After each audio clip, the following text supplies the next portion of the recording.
Kitab pertama Samuel. Samuel yang masih muda menjadi pelayan Tuhan di bawah pengawasan Eli. Pada saat itu, Tuhan jarang menyampaikan sabdanya. Penglihatan-penglihatan pun tidak sering terjadi.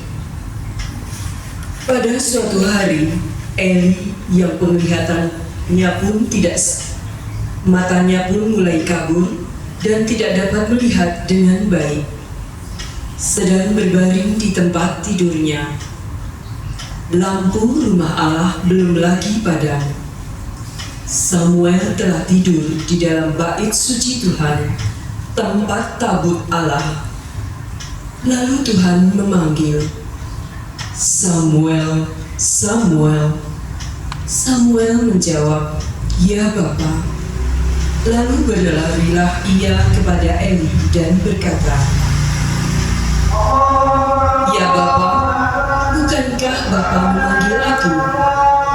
Tetapi Eli berkata, "Aku tidak memanggil, tidurlah kembali." Samuel pergi dan tidur lagi. Dan Tuhan memanggil Samuel sekali lagi. Samuel pun bangun, lalu pergi mendapatkan Eli serta berkata, "Ya Bapa, bukankah Bapa memanggil aku?" Tetapi Eli berkata, "Aku tidak memanggil anakku, tidurlah kembali." Pada waktu itu Samuel belum mengenal Tuhan. Sabda Tuhan belum pernah dinyatakan kepadanya.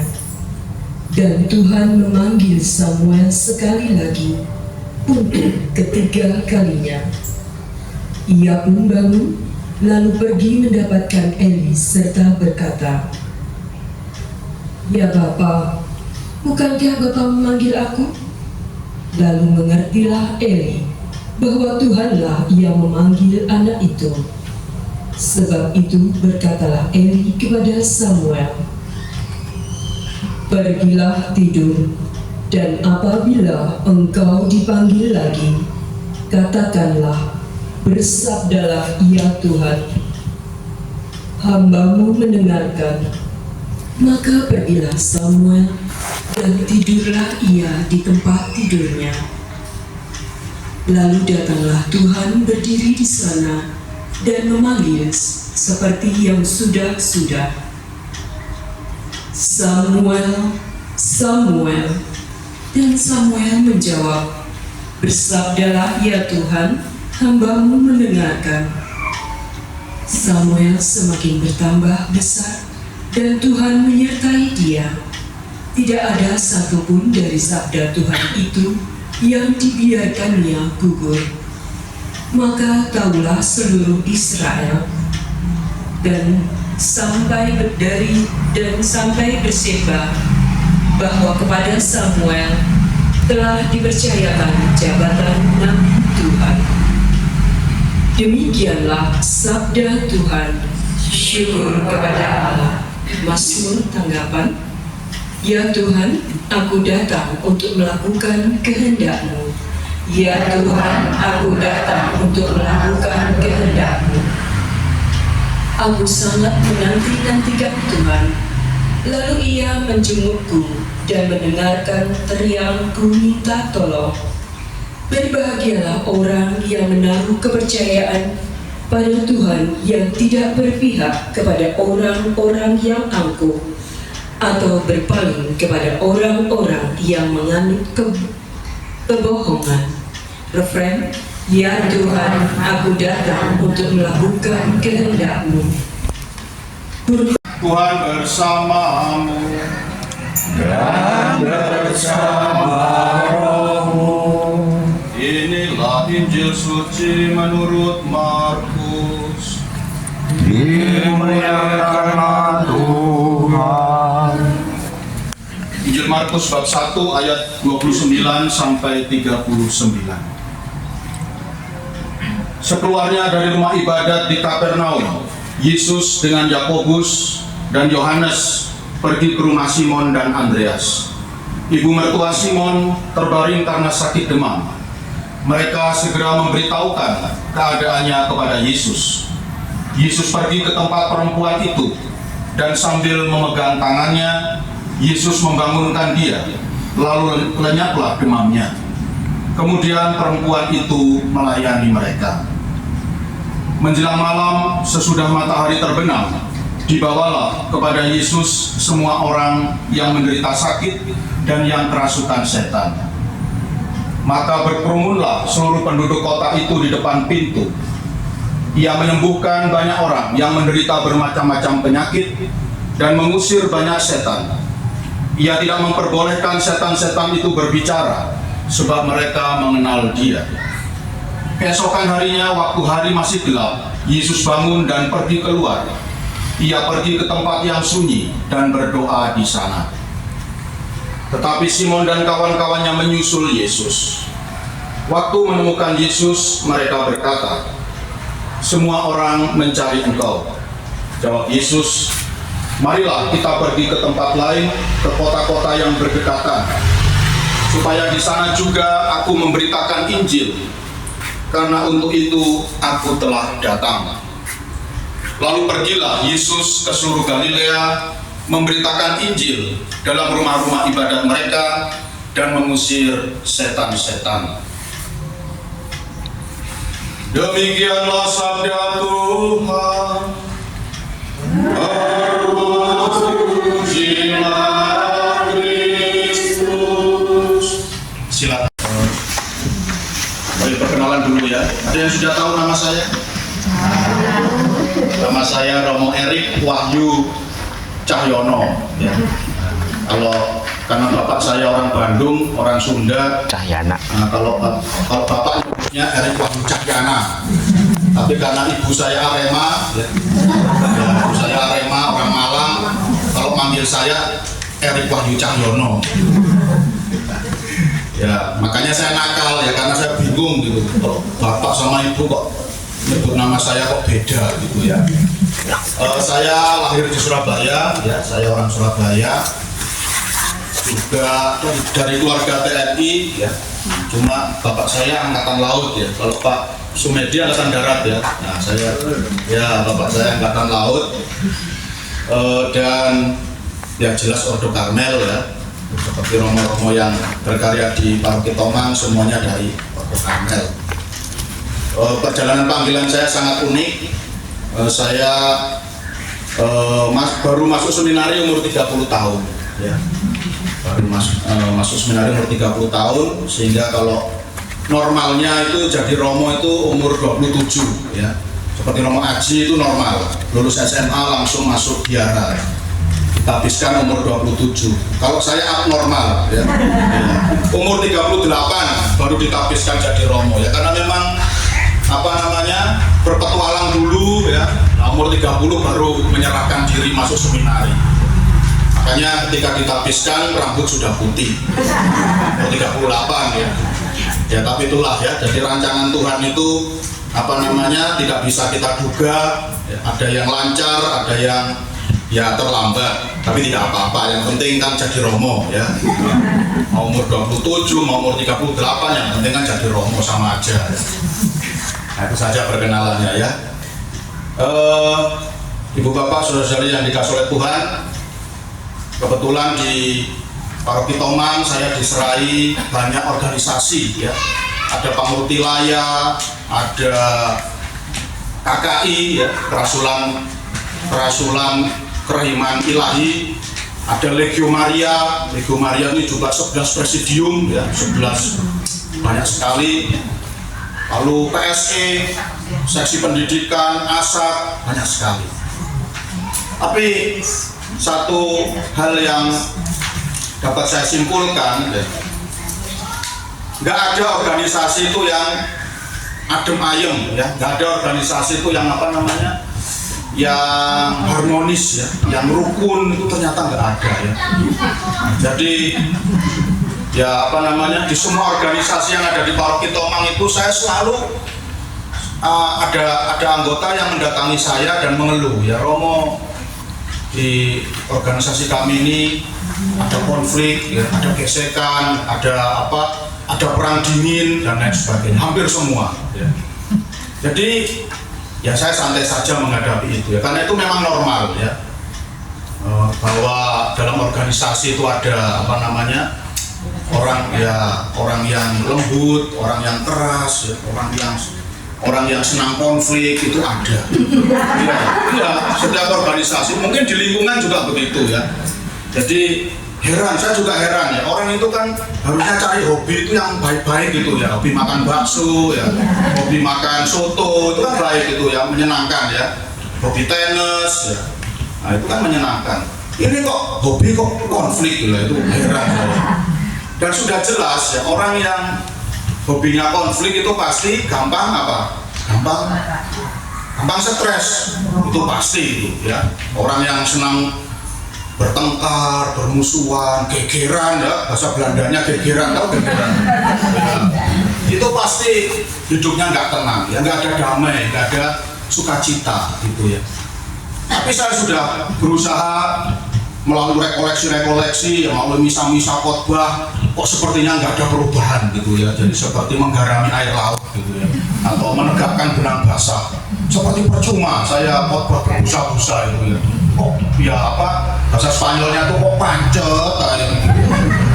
Panggah ya. Jadi nggak ada perubahan ya, tetap aja ada orang-orang yang memang suka gegeran ya, suka konflik.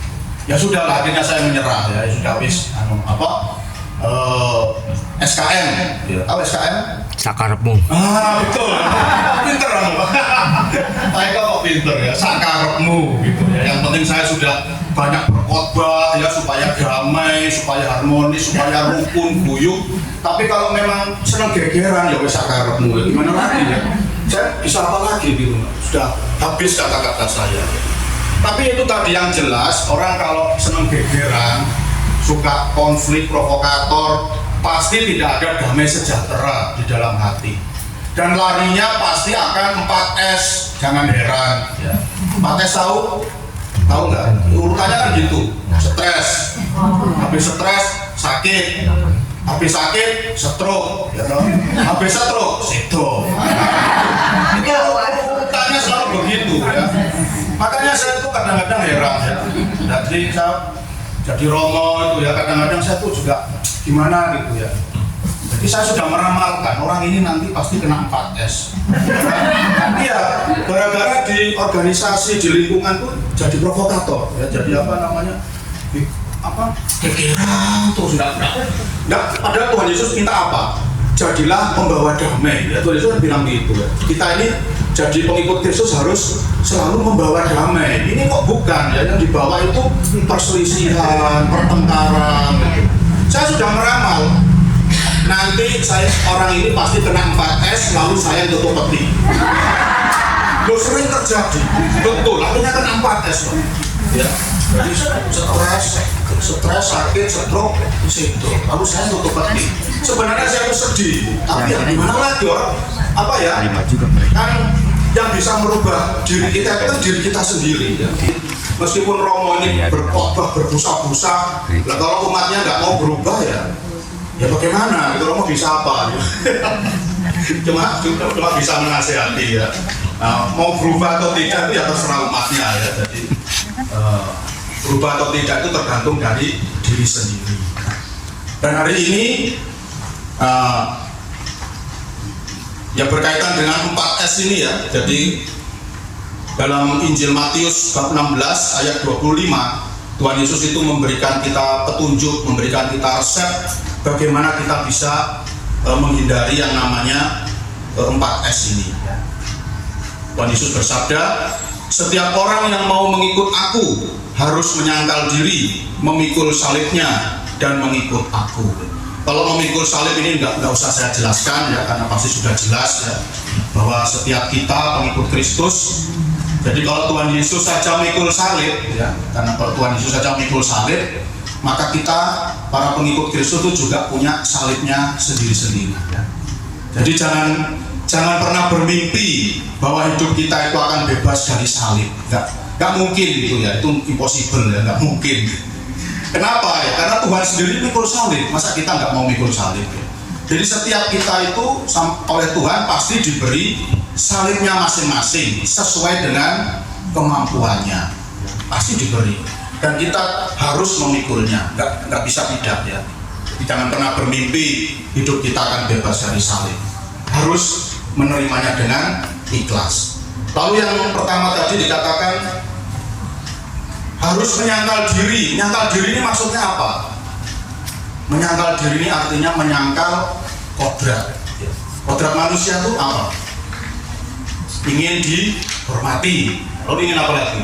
Ingin hidup enak, gitu kan? Manusia kan gitu ya. Selalu ingin hidup nyaman, enak, ingin dihormati, ingin pendapatnya diterima oleh orang lain. Harus. Kalau sampai nggak diterima, bisa pikiran. Nah, gitu. Manusia kan gitu ya.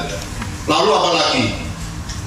Ingin dihormati, ingin hidup enak, ingin terkenal, ya. Makanya banyak orang berlomba-lomba, ya. Mohon maaf ya, banyak romo yang berlomba-lomba punya channel YouTube, ya. Tapi kalau saya tonton itu kok nggak mutu, gitu ya. Jadi nggak ada isinya, gitu. Jadi yang penting ngomong apa 1 jam, gitu ya. Tapi nggak ada isinya, ya romo yang muda-muda, gitu ya. Itu memang kodrat manusia ya, ingin terkenal, ya. Ingin terkenal, ingin dihormati, ingin pendapatnya diterima orang lain, ingin selalu hidup nyaman, ya. Itu manusiawi, ya. Itu memang kodrat kita. Tapi hari ini Tuhan Yesus katakan apa? Kita harus menyangkal diri, ya. Artinya kodrat ini harus kita lawan.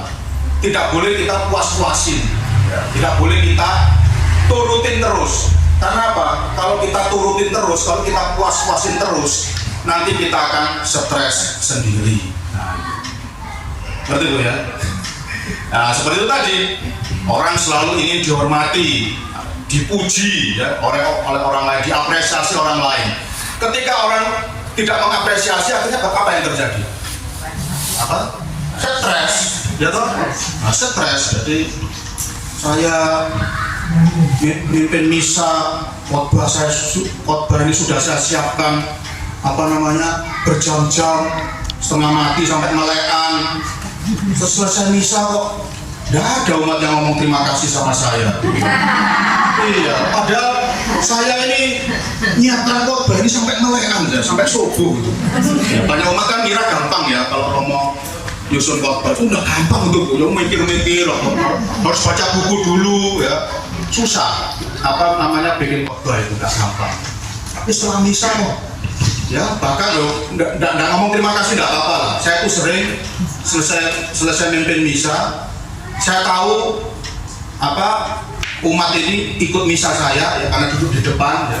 Tapi begitu saya keluar dari sakristi, wush, seperti kereta Jakarta Bandung, wush.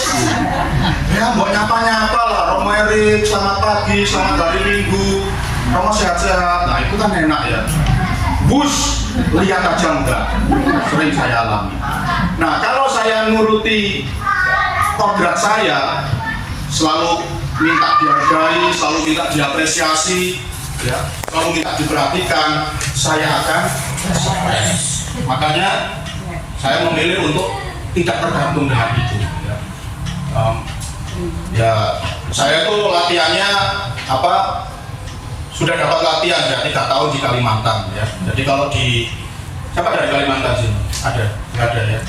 Kalau di Jawa ini itu biasanya umat tunggu pastor, ya. Umat tunggu romo ya. Jadi seperti di Paroki Tomang tiap hari Minggu umat sudah duduk manis ya di depan altar, doa rosario, doa koronka.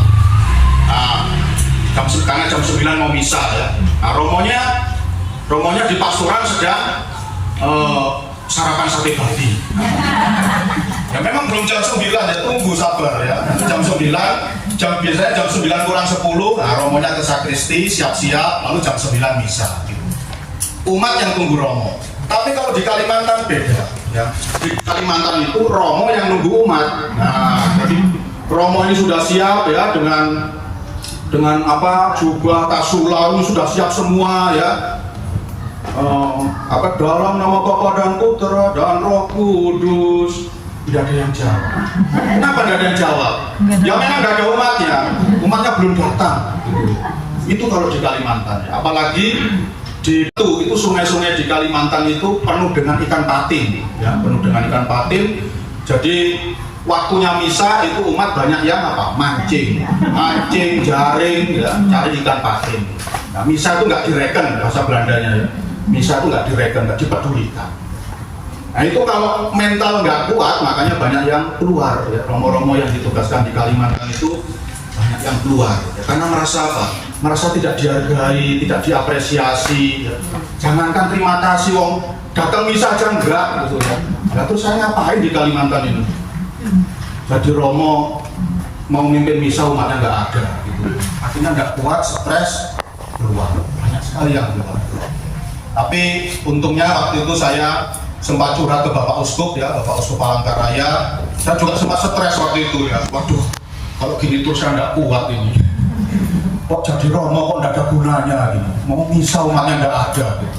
Saya stres, ya. Lalu saya konsultasi ke Bapak Uskup. Bapak Uskup bilang apa? Dan itu saya simpan sampai saya simpan terus sampai hari ini, ya. Bapak Uskup bilang, Romo Erik, setiap kali Romo Erik pimpin misa, jangan pernah berpikir pimpin misa itu untuk manusia, untuk umat. Tapi yang ada di dalam pikiran Romo Erik, ya, setiap kali pimpin misa itu untuk Tuhan Yesus. Bukan untuk manusia, bukan untuk umat, tapi untuk Tuhan Yesus. Apapun yang Romo Erik lakukan itu untuk Tuhan Yesus, bukan untuk manusia. Dan ini saya camkan betul, ya, saya simpan dalam hati, dan itu memang sangat membantu, ya. Nah, ketika berikutnya saya mimpin misa, umat nggak ada, umat nggak datang, no problem. Kenapa? Karena saya mimpin misa untuk Tuhan Yesus. Jadi saya bayangkan Tuhan Yesus itu duduk di depan, ya. Tuhan Yesus ngambil kursi lalu duduk di depan, lalu saya mempersembahkan misa untuk Tuhan Yesus. Meskipun nggak kelihatan jelas, ya, tapi ini imajinasi saya, dan itu sangat membantu, ya. Maka sekarang, ya, sama, ya. Makanya saya umat paroki Tomang banyak yang bilang Romo Erik itu Romo yang paling sabar, gitu. Yang betul. Kalau umat itu ngobrol, main HP, tidur, saya nggak peduli, ya. Kenapa? Karena saya mimpin misa ini untuk Tuhan Yesus, ya, bukan untuk kalian. Sakarepmu, ya, tadi SKM tadi, ya. Sakarepmu, wis arep turu, ya, arep belinan HP, ngobrol, wis sakarepmu. Karena saya mimpin misa untuk Tuhan Yesus. Itu sangat membantu sekali. Jadi pelan-pelan saya bisa lepas bebas. Dan itu memang sangat enak sekali, ya, kalau manusia ini bisa menyangkal dirinya, ya. Bisa lepas bebas dari kodrat-kodrat itu, ya. Kepingin hidup enak, ingin dipuji, pendapatnya ingin diterima orang lain, ya. Itu kodrat kita memang, tapi kita harus lawan, ya. Jangan dipuas-puasin. Kalau dipuas-puasin nanti kita tidak damai sejahtera. Ya, itu kenapa kok orang kok senang gegeran? Ya karena itu, ya. Pokoknya pendapatku harus diterima semua orang. Ya gimana mungkin lah. Manusia ini otaknya beda-beda, ya kan. Ya harus rapat, gitu. Harus apa? Rapat, musyawarah, apalagi namanya itu rembukan, ya. Harus rembukan, ya. Mana yang terbaik? Nggak bisa. Pendapat saya harus diikuti semua orang, tidak mungkin. Dan kalau ngeyel, yaitu tadi akhirnya jadi 4S, ya. Dan hari ini Tuhan Yesus memberikan contoh yang sangat baik, ya. Dalam Injil hari ini dikisahkan, menurut para ahli itu karya Tuhan Yesus yang paling berhasil, ya. Jadi pelayanan atau pewartaan Tuhan Yesus yang paling berhasil, yang paling diterima itu terjadi di kota Kapernaum, ya. Jadi orang Kapernaum itu yang paling menerima kehadiran Tuhan Yesus dan pelayanannya. Maka orang Kapernaum itu menyambut sikap mereka terhadap Tuhan Yesus itu sangat sangat mencintai, menghargai, lalu menyayangi, ya. Dan intinya suasananya itu sangat menyenangkan, ya. Dan tentu sebagai manusia Tuhan Yesus juga senang, gitu, ya, dengan umat di Kapernaum, ya.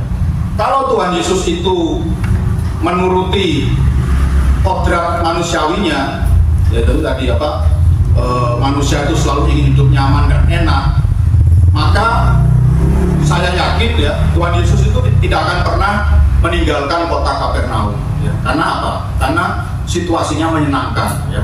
Dia diterima dan disambut ya dengan penuh antusias oleh umat Kapernaum. Tapi apa yang terjadi? Injil bersaksi bahwa akhirnya Tuhan Yesus meninggalkan kota Kapernaum. Ya, Tuhan Yesus bersabda, marilah kita pergi ke tempat lain, ke kota-kota yang berdekatan, supaya di sana juga aku memberitakan Injil, karena untuk itu aku telah datang. Jadi akhirnya Tuhan Yesus memutuskan untuk pergi ke kota-kota lain, meninggalkan Kapernaum yang menyenangkan. Jadi Tuhan Yesus berhasil lepas bebas. Tuhan Yesus berhasil meninggalkan kodratnya sebagai manusia yang selalu ingin hidup nyaman dan enak. Dia pergi ke kota-kota lain yang tidak menyenangkan. Dan akhirnya yang terakhir, kota yang paling tidak menyenangkan itu apa? Kota di mana Tuhan Yesus disalib. Kota apa? Yerusalem. Kota Yerusalem. Dan Tuhan Yesus tahu, saya kalau ke kota itu pasti nggak diterima. Saya kalau ke kota itu pasti ditolak. Saya kalau ke Yerusalem pasti disalib, pasti dibunuh. Tapi Tuhan Yesus tetap pergi ke sana. Kenapa? Karena bagi Tuhan Yesus yang paling utama adalah menjalankan kehendak Allah.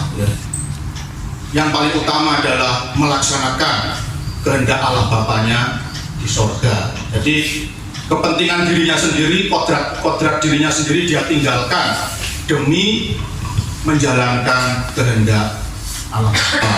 Ya. Dan inilah yang harus menjadi teladan kita. Ya, saya kira Bapak Ibu semua nanti tahun baru semuanya ingin dihujani rezeki, bukan? Ya, ada yang nggak mau, Bu Rina nggak mau ya? Mau. Hidupnya dibanjiri rezeki oleh Tuhan. Nah itu kalau kata suhu itu ya, kalau kata suhu di Cungkok itu, kalau keluarga itu kepingin dibanjiri rezeki, dibanjiri berkat, maka itu mulainya harus dari hati. Semakin hati ini damai, ya, kalau hati ini damai, tentram, itu rezeki akan mengalir deras. Tapi kalau hati ini bahasa Perancisnya kemerungsung, tahu kemerungsung. Tapi kalau hati ini tiap hari kemerungsung, penuh kemarahan, penuh dendam, penuh kebencian, rezeki juga akan seret. Nah ini kata susu di Cungkok seperti itu. Ya. Maka cocok dengan ajaran Kristiani juga sama ya. Orang yang hatinya selalu nggak bersih ya, penuh kebencian, dendam, kemerungsung, kemarahan, antara murka, itu rezekinya juga pasti akan seret. Ya. Makanya ini penting sekali. Dan itu kelihatan kalau orang itu ya, ada orang yang mahal senyum, ada orang yang murah senyum. Ya. Tapi ini tidak selalu benar ya, tidak selalu benar ya. Tapi ada benarnya juga ya. Orang yang hatinya selalu gembira, penuh sukacita, penuh damai sejahtera, dia pasti akan murah senyum. Nah, siapa yang nggak senang berurusan dengan orang yang murah senyum, yang ramah, friendly ya, yang lemah lembut, pasti senang ya. Nah, itu saya masuk seminari umur 30 tahun. Sebelumnya saya kerja di hotel sebagai sales and marketing ya, sebagai sales ya. Waktu itu teman kerja saya ada orang 25 ya, sales semua, dan yang setiap tahun yang omsetnya paling banyak itu adalah saya ya, yang dapat bonus. Nah, yang dapat bonus setiap tahun yang paling banyak itu saya, karena memang saya berhasil mendatangkan omset yang paling besar untuk perusahaan setiap tahun. Kuncinya itu apa? Smiling, hanya itu aja, tersenyum. Dan orang hanya bisa tersenyum kalau hatinya ini sukacita, kalau hatinya ini gembira, kalau hatinya ini penuh damai sejahtera. Lalu dia bisa tersenyum. Nah, yang namanya konsumen, yang namanya klien, kalau disuruh milih sales yang merengutan Bapak ya, sales yang mukanya selalu merengut atau sales yang murah senyum, ya pasti milih yang murah senyum. Ya pasti, makanya rezeki saya banyak, mengalir deras. Ya, sampai saya umur 30 saya hitung kancing saya, masuk seminari apa enggak ya, masuk enggak, saya ulang 50 kali kok jawabannya masuk terus. Dan sudah akhirnya saya masuk seminari ya, dan akhirnya jadi Romo. Oleh karena itu Bu Bapak, saudara-saudariku yang dikasihi oleh Tuhan, ya Pak Eko ngomong sama saya, Romo tolong mempersembahkan misa untuk umat lingkungan Sugio Pranoto supaya tahun baru nanti banyak rezeki ya, banyak berkat ya, rahmat kesehatan, rahmat rezeki, rahmat damai sejahtera. Maka hari ini kalau memang mau menerima itu semua ya, maka hari ini saya katakan mulainya dari senyum, smiling. Dan smiling ini mulainya dari hati yang penuh damai sejahtera, hati yang penuh sukacita, hati yang ayem tentrem, hati yang damai ya. Orang yang hatinya damai dan tentram, damai sejahtera, hatinya tidak mengerungsung ya, penuh sukacita, pasti tidak senang yang namanya gegeran, itu tidak senang. Kalau gereh mungkin boleh ya, kalau gereh ya, tapi ya kalau gereh boleh, tapi kalau gegeran itu jangan ya. Ini sebenarnya sudah saya khotbahkan ya, terus menerus, tapi ya itulah namanya manusia ya. Jadi yang bisa mengubah manusia itu adalah dirinya sendiri ya. Bukan Romo ini nggak bisa apa-apa ya, Romo cuma bisa khotbah. Tapi yang bisa mengubah manusia itu adalah dirinya sendiri. Nah, semoga tahun baru nanti dengan sikap lepas bebas, kemauan untuk melawan kodrat-kodrat kita yang merugikan, kita bisa memperoleh banyak rahmat dan berkat yang melimpah. Amin.